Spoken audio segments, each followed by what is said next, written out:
Hi, everybody. Welcome back to Her Career Unplugged, the show where you build your own career playbook. I'm your host, Joanne Skiles, and I'm joined again with my co-host, Vimala.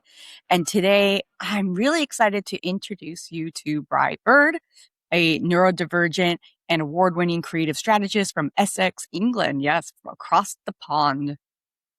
Bry turned years of feeling invisible to winning awards, landing press features, and building a thriving business, all in a matter of months. She didn't get lucky. She got strategic.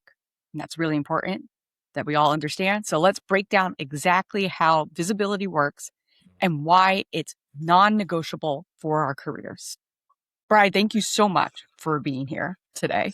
Yeah, thank you for having me. I'm so excited. I'm just really happy to have you here. And I'm going to save myself for the end where the rapid fire is, where we get a little spicy. But before that, I'm going to hand you over to Vimla, who's going to ask you a bunch of questions. And as everybody knows, I might chime in at some point. So Vimla, take it away.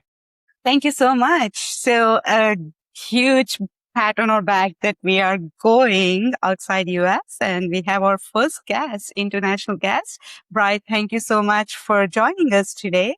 And what a tremendous journey. I'm really curious as we go in, talk about your journey, really curious on how you were able to achieve the highest awards. I think Young Entrepreneur is one of the awards that I've seen in a short span of time using your strategy. So let's dive in.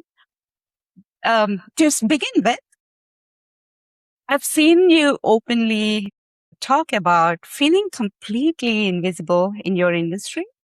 What was that first turning point where you decided to stop trying to fit in and start showing up as yourself? Yeah, for a long time, and when I first started my business, I thought that I had to look like every other designer, every other marketer, and fit a particular image. I tried to be overly polished and overly professional, and I just ended up blending into the background. And I also didn't enjoy working on my actual business, and I wasn't attracting the type of clients I like to work with. And that was my turning point when I realized after some reflection and digging back into strategy that I was hiding the things that I offer that make me valuable. I was hiding my strategic thinking and my curiosity and also my neurodivergence as well, because we do notice things differently, and I definitely do. And we're also conscious about accessibility, which is important. So I started talking more openly about things that actually mattered to me. And I started showing up as myself. I did a complete rebrand. I brought back in color. Before it was very kind of muted, and now it's black and pink and sparkly. People started remembering me and approaching me saying, I love your brand. I love what you talk about. I love that you talk openly about neurodivergence and running a business. So that was my turning point.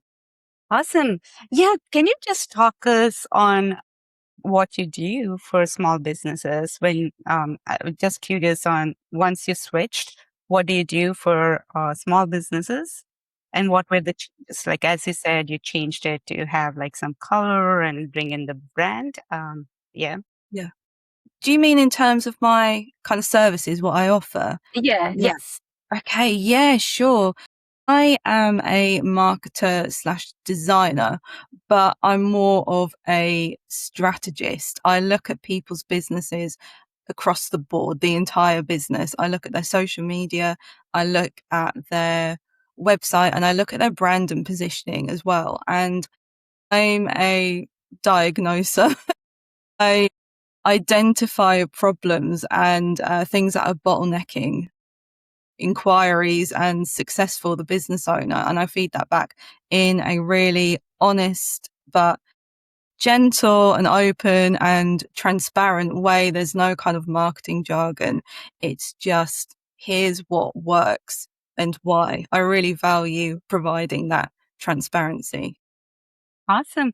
Yeah, I think when we first spoke or connected, that was something I felt which would also be applicable for our audience who are Yeah. in their careers and have visibility online, whether it's LinkedIn, whether you're creating your own websites, like how can you use some of the strategies Bry is going to talk to us about in your own career. So that was, thank you for kind of giving us an overview. My next one would be like strategy overlap. You went from like invisible to multiple award wins in few months. That's the key, right? Like as Joanne said, in few months. What were the 2 to 3 moves that changed everything? And how can our listeners replicate it in their own careers? Yeah. So the awards, I did a lot of research into the kind of companies that were already winning awards. And I'm like, what do they do very, very well? And what can I do to learn from that, but also differentiate myself? And I learned that judges, they look at your business as a whole. They're not looking at one part of it. Someone might have amazing values in their business or deliver a really great service, but judges are looking to invest in a business. An award is an investment. It's an investment of trust. And so they're looking for signals that you're credible. So if your social media is a bit of a mess or kind of off brand voice, they're going to notice that. If your website doesn't look professional, you might miss an opportunity versus someone who's got all these aspects figured out. They've figured out their positioning, their tone of voice, their branding, their visuals. So it's getting more competitive. And that's what I've done for myself in my business. How can I learn from all this? How can I use strategy to differentiate myself? And so that has paid off. That's paid off with the awards, and my clients come back to me and they go, oh my gosh, what a difference. I'm actually attracting the right people. I got shortlisted for an award. So yeah, strategy just changed the game. I like it because you're saying you took the strategy that you give to your clients and Yeah. applied it on yourself, right? Yeah, absolutely. I'm proof of my own process. Everything that I recommend to my clients, I do myself. So I'm not just kind of throwing marketing theories at my clients. These are true and tested theories. I recommend the awards that I've entered. I don't mind a bit of competition in that sense. So yeah, I recommend awards to other designers as well. Yeah, I don't really gatekeep. I like it Well, because you can use yourself as a case study of why it's yeah. successful. I Yeah. mean, it's a very good, very nice.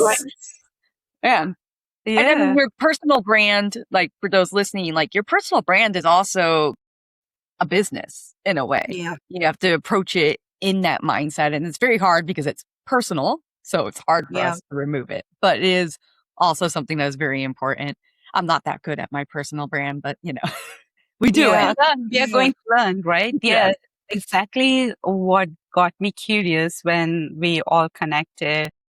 Just treating your career as our business and using your strategies. Definitely strategy overlap would help us move in our careers too. That brings us to that next question. You say brand, website, social media aren't 3 separate things. They're one ecosystem. Can you break down for someone who's been treating them as separate? Like, can you help us kind of change or shift our mental model to think of all these as one ecosystem? Yeah, absolutely. So I start with the brand. Usually that's what I recommend to my clients as the first kind of point of call, something the first thing to look at, because it's what makes people remember you. And your positioning is very important because it allows you to attract the type of clients that you want to attract, whether that's clients who share your values or high value clients. Branding is that foundation that everything else is built on. And your website gives them the confidence to buy. That's where you put your social proof. That's where you share that you are the absolute expert in your industry. and you show things like your testimonials, your award wins. That's your hub that kind of holds your brand. Your brand shows up across many places, but your website is kind of the heart of it. It holds everything. And then your social media is the engine that keeps driving traffic to your website, back to your brand. So they all link together and they all work together. Yeah, yeah, and we can attest to that as well, Joanne. And I when we started this podcast as it's a non-profit, definitely free for all of our listeners, as Yeah. giving back to the community. But then we realized if we have to have that outreach, we need to bring everything together, post on LinkedIn, Spotify, also on YouTube, and we kind of tried to put in some reels on Instagram. Holistically, it brings us the viewers. So totally attest to that. That's a great way to look at your business or a career. Like look at all the facets that is helping you. Yes. Yeah. And even when it's a nonprofit, community driven environment with creating it all, it's still a lot of work, but it is rewarding, right? But I think it's mind boggling when for me, I'm just a software engineer. So thinking about the whole world of marketing, it was like a fish out of water. Yes. Yeah. Yeah. True. Yeah. Yeah. You have shared that your curiosity became strategy, your obsession became expertise, and your eye for detail made your career. And you also talked to us about neurodivergence. What does that mean when you say neurodivergence?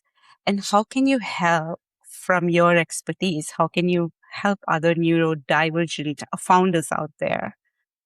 Yeah, that is a really great question. I suppose when I was working a typical 9 to 5, I worked in marketing agencies and design agencies and in-house as a designer. I would notice details that were maybe overlooked by other members of the team. I was kind of the stick in the mud because the focus sometimes in marketing is like, we need to update the website. And I'm going, well, actually, hang on.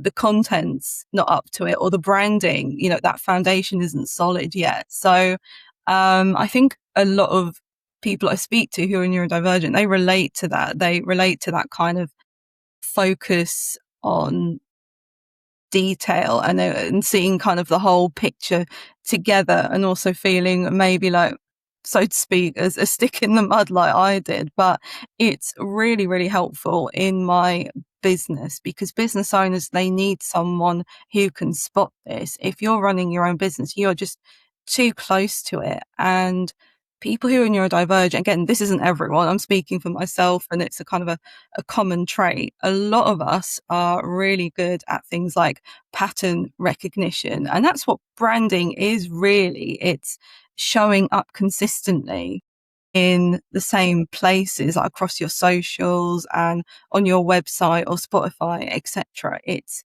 noticing when something is off brand or not quite right, and being very insistent that it needs a little bit of a tweak, that it is important. These small details are important. They're a part of the bigger picture. Got it. So it's like attention to the detail. And do you look for perfection as well? Yeah. Would that actually sometimes when you're hustling, and for us too, like we do have a lot of podcast branding that we work with and we try Yeah. to release, would that be a challenge for you at any time when you're trying to like really look at everything, all the layers when you're Yeah. posting? Do you think it's a challenge, or is it the way you work? Yeah, I definitely have developed my own kind of checklists and systems, but I'd say I'm really good at zooming in and out. I start with the small kind of details first. I had someone recently ask me, what do you notice first when you jump on a website? And that's quite difficult to answer because I'm looking at the website as a whole. Does it communicate what you do in 5 seconds or less? But I'm also looking at those small details as well. So I think it's about kind of zooming in and out and knowing when to do that. I offer clarity reports as a service, and that is a huge part of my process in that it's like checking everything is perfect in isolation, but then also does the whole picture work? Does the entire customer journey work? Correct. So it's about that adaptability. Yeah. Yes. I like it. So you can focus really detailed. So I have ADHD. So I tend to go through back and forth that way. And then I'll get really focused sometimes. So I have my manic and then the really, really focused moments where I'll come in, and then my husband loves those moments. But I mean, I joke and I say to myself is that I use mine as my superpower. So my superpower being able to juggle back and forth. People ask me, how do you do 20 things at the same time? I'm like, oh, Yeah, exactly. that's my superpower. Yeah. But Find your superpower, right? Yeah. it's a superpower in a way. It's also exhausting a little bit. So Yeah. Oh gosh, it can absolutely be exhausting. Kind of taking in all these details and then the whole picture. Oh my goodness. But I suppose my advice to people who are neurodivergent, lean into what you know you are good at. I'm going to be completely if you've met one autistic person, they say you've met one autistic person or person with ADHD, we're all different. yes, we But are. Right. that's the key thing. We are different, and our brains notice things and work in different ways that others might not. So lean into it. Don't be afraid to see if you can kind of make a system out of it. That's kind of what I do. Yeah. I like it because that's kind of my way. And then the same way is that I can notice when I'm getting into one of my spiraling states. So I always kind of say, I can kind of feel it building up. Sometimes I don't know it. And my husband can tell, and he kind of gives me a heads up that I'm starting to spiral. So it's good recognizing the signs when it happens. But yeah, I would say exactly. I embrace it. I embrace it and don't go away from it. And that's who I am. Yeah, no, exactly. That's just made me think of the fact that my services are actually built around not just what's in demand and what business owners need, but what I am personally good at, which is the strategy, the deep research, the pattern recognition, and asking a lot of questions. So if you are neurodivergent or if you're not, and you know that you like to work a particular way or something kind of lights your brain up, you could maybe link that to your services, make it a part of your process. And I find my business a lot more enjoyable to run since I've done that and since I've accepted how my brain works.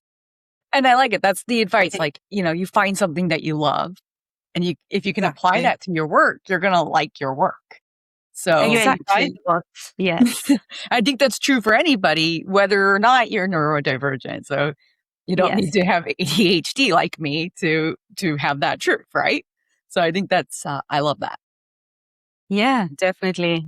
Find your superpower and stick to it. I think that's the message. That way you would enjoy it more. All right, going into the next one, I chuckle asking this question because I do that too. You talk about people secretly watching for months before they buy. I do that for a lot of the products I buy. What advice would you give to someone who is posting consistently, but feeling like no one's paying attention? Yes, that is such a common thing. Every business owner I speak to, they're like, people tell me they love my content, but they haven't engaged. Everyone's had that happen to them. I would say, look at what's happening behind the scenes. Don't just look at likes and follows. Look if people are saving your content and resharing your content, and algorithms are moving to prioritize those signals. Anyway, if lots of people are saving and sharing your content, that indicates to the algorithms that your content is worth someone's time and what content that's worth coming back to as well. But also look at your analytics. If you've linked to a website, look and see if you get more website hits after posting. I'd say focus more on making content that you feel is valuable to your audience, but you also enjoy making. So even if only a few people engage, you're still building a connection with those people, and it's not a waste because you've enjoyed talking about that subject as well. I'd say don't kind of bother with algorithm hacks or I see so many kind of random tips on Instagram and TikTok all the time, and I look at it and I think, oh gosh, that doesn't work. But they get high engagement because it's a nice kind of easy, quick win. But there's no shortcut to building and connecting with an audience. That is just something that naturally happens over time. Being consistent. Okay. And also like kind of the point is if you have like a lot of data analytics, sometimes you see the post impressions as well. They may not like it, but you'll see that there is a huge engagement through post impressions, which means people looked at your post. That's a great advice, Bry. Just be consistent, do what you love, post what you love, and the results will come. Exactly. Anything else you want to add, Joanne or Bry, to that? I was thinking that also just going back to those Instagram, TikTok advice on like, how do you get the engagement and all that? Got to remember that their entire business is selling that business to you. Yes. True. Great point.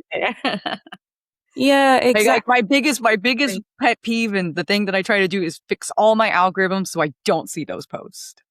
Yes, that's the best thing you can do. And genuinely, oh God, there's all these hacks about how to get more followers or more likes. The secret is make content that is helpful and earns likes and earns follows. What are you sharing that people will want to come back to? It's harder to get people to follow now because a lot of trust has been lost in marketing.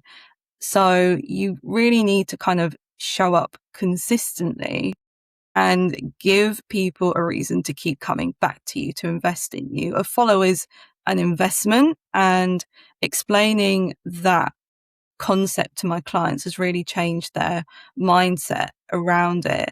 So if something doesn't go according to plan, they understand why. They go, actually, maybe this didn't provide the value that I thought it did. And then we kind of pivot into something else. Yeah.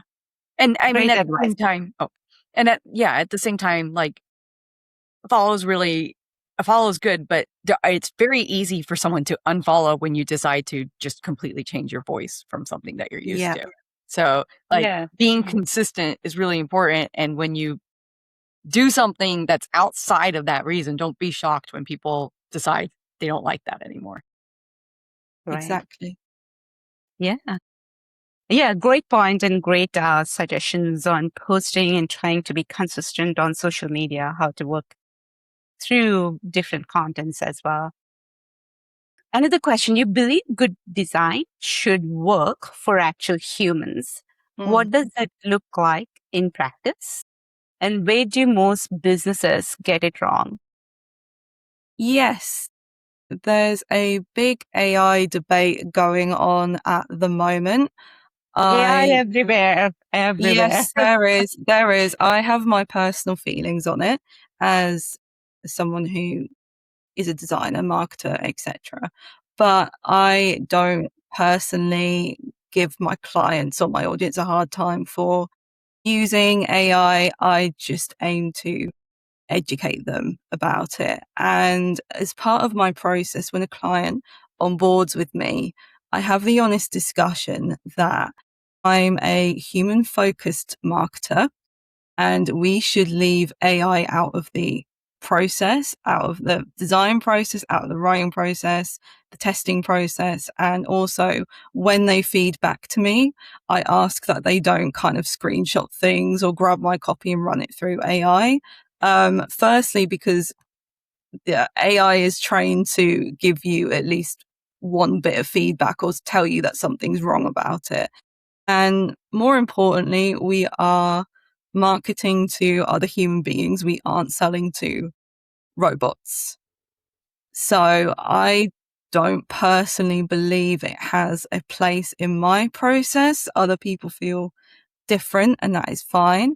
And if my clients, after I've set them up with everything they need to succeed, want to then use AI, that is their decision. But I do warn them that it is a heated topic, and some people will lose trust in you if they see you're using a lot of AI. Right. Yeah, totally agree. And also that attention to detail that you have wouldn't come with AI, right? It might be frustrating. I've seen it firsthand. If you want to kind of create a logo, so many different prompts to get it right. Maybe it's easier to just go and know exactly what you want to do and work through that. So yeah, I totally agree on it. We both are technologists and use AI heavily, but in your line of work, it makes sense. I mean, Or- I yeah, totally get it though. Like it's not the best logo in the world, but our Her Career Unplugged, the plain logo with the Her Career with the mic and everything, was something that I spent an insanely long time drawing with my Wacom tablet. And that's Amazing. why I'm like, no matter what, I don't mind tweaking stuff with AI afterwards, but I'm like, no matter what, that thing doesn't change because I drew that by hand. Well, I drew it by hand on my tablet. I'm like, no, Yeah. that's the thing I did for real. So it's going to stay. I'll tweak other things, and I get it. We, we don't have money to hire a marketer. So I'm going to let stuff Yeah. augment that I would normally keep completely in my control. But Yeah, absolutely. I work with a lot of people who are in that kind of situation, or they started out in a situation they can't afford a marketer, but it is genuinely so much better for your business that, yes, you do what you guys have done and you've drawn it yourselves. And again, I'll be careful what I say about it, because I'm not a legal professional. I'm not like a lawyer, solicitor, etc. And it varies across countries, but there are issues with intellectual property when it comes to AI logos and AI content, which is why I keep it out of my process, so that clients, they own everything. And if someone tries to copy their brand or steal it, which does happen, it genuinely does. Someone tried to do that to me, by the way, not that long ago as well. Yeah. You can prove to a solicitor or a lawyer that you own yes, everything. You have ownership over these materials, because I give them a intellectual property handover, which a machine just can't do. A machine that generates something, it belongs to no one, not even the machine. So IP is really important. So I always give that advice, like, please check out the IP laws in your country and the copyright laws around AI as well in your country. That's super important. yeah. Actually, interesting for that is because I went down the rabbit hole of thinking about getting music into the background of our Yeah. podcast, and ultimately decided not to do music in our podcast. I am the person who edits for those listening. I edit it. I chose not to put music in the back end because the digital rights towards music was Yeah. insane. And Yeah. and I could go onto something called Suno and auto generate music and pay for a license, but then it's still not licensed. It could get flagged by YouTube. It could have a huge amount of problems. So the answer is, I'm like, I rather not. I'm not a lawyer. I'm not going to deal with this. Yeah. And so Exactly. the talk about IP makes complete sense. Someone could come in, grab that music, and they say it's theirs. And now Yeah. our podcast episodes are going to get taken down because it used music that wasn't really, it was AI generated music, but someone else flagged it and now it's a problem. Yeah. I'm not going Exactly. to. Someone can just claim the owner. yes. Yeah. No, that's a great example, right? Like if you're generating with AI, you don't have the source, you don't have the rights to the source of the music or whatever the creativity that you're doing through these tools. An important thing to remember the IP rules as you're going through this as well. So great point. All right. So we are going to wrap it up. I'll just give you a moment to kind of give like a takeaway for our listeners who feel invisible, whether it's their career, working in corporate, freelancing, or building a business. What's the one thing they can do this week to start being seen? Oh, that is a really good question. And there's no one right answer depending on what they're stuck with. But I will pass on a bit of advice that was given to me quite early on when I started my business. And I wouldn't have considered it if they hadn't said it directly to me. So I believe it's really valuable to pass on. If you've got your foundations in place, your positioning is clear, you have great testimonials, you can start entering awards earlier than you think. It's not about how long you've been in business. It's what your values are.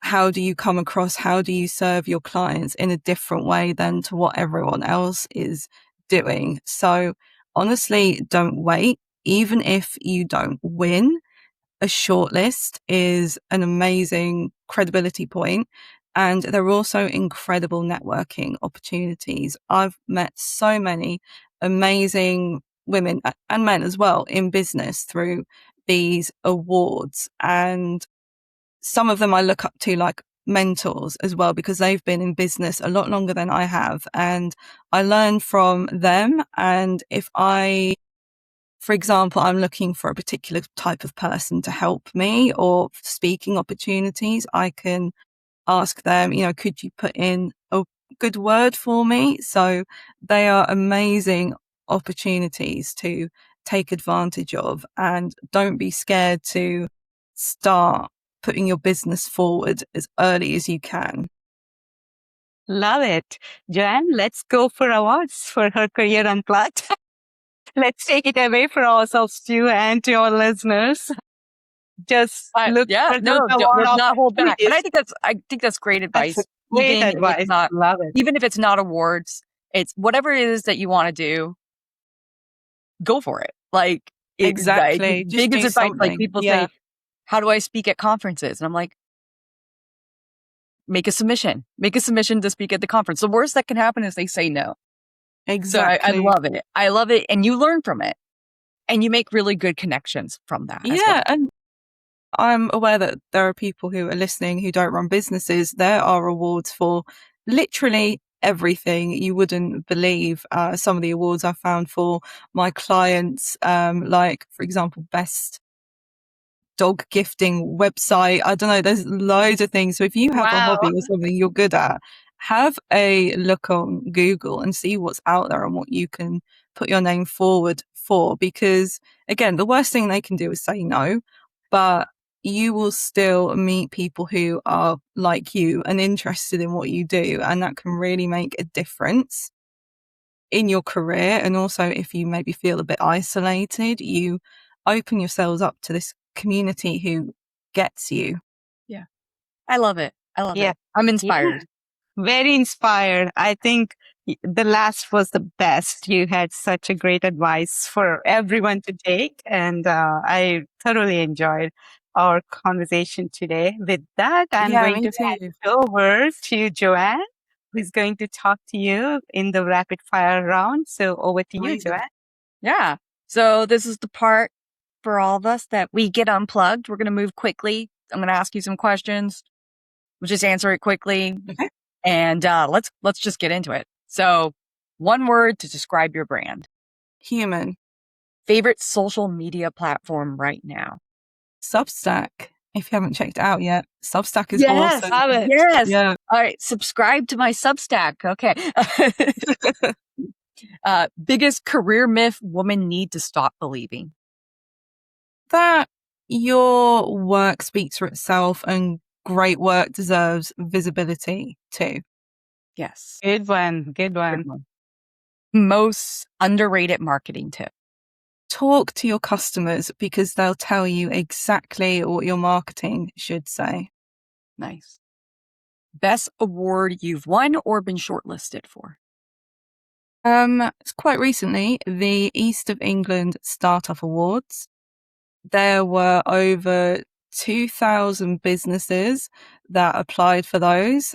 So I was just completely blown away when I got shortlisted and I got to go to the event and meet all these amazing business owners in my area of the country. It was fantastic.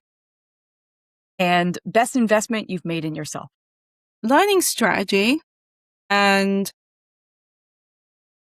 on being kind to myself, I think, as well. I think a lot of people deal with imposter syndrome, and I have as well.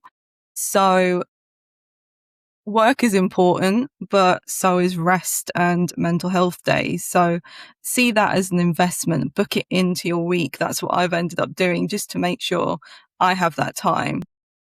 Yes. Absolutely amazing. Yes. That's I exactly. love it, right? We Yes. always say be kind to others. Be kind to yourself is a new one for me too. Okay, good one. So before we wrap up, where can our listeners find you? Don't forget your Substack. And what's Yes. the best way Yeah. to work with you? Yeah. My website is hithisisbry.com. It's nice and easy to remember. It's all one word. And all my social media accounts on Instagram, LinkedIn, TikTok, Substack, that's all under Hi, This is Bry as well. So if you do a little Google search for me, it will be nice and easy to find me. That is great. And yes, if you guys have not checked out Substack, we are not sponsored by Substack. So I'm just pushing for Yeah, no, no me neither. reason. That's And just I'm really plugging awesome. for Yeah. zero reason. But if you've not checked out Substack, check it out. It is a very interesting environment there and Yeah. very different from the LinkedIn voice. So you might like it. With all that being said, I want to thank everybody for listening to us again on Her Career Unplugged. Thank you, Bry, for coming here and being on the show. And with that, stay bold, stay curious, and stay unplugged.